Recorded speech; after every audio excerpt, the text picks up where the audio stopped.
सोलापुरात जड वाहतुकीनं पुन्हा एक बळी घेतल्याची घटना समोर आली आहे। बल्कर टँकरच्या खाली येऊन एका 42 वर्षीय तरुणाचा मृत्यू झाला असून मयत व्यक्ती हा सर्पमित्र असल्याची माहिती समोर आली आहे।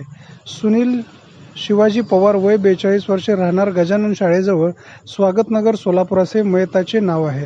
याबाबत मिळालेली अधिक माहिती अशी की शनिवारी 8 जून रोजी सकाळी 6:30 वाजण्याच्या सुमारास अक्कलकोट रोड पाणी टाकीजवळ शांती चौक येथे मोटरसायकल क्रमांक MH13 CF 3356 या सिमेंट बल्कर क्रमांक MH12 VF 8199 याने जोराची धडक दिली।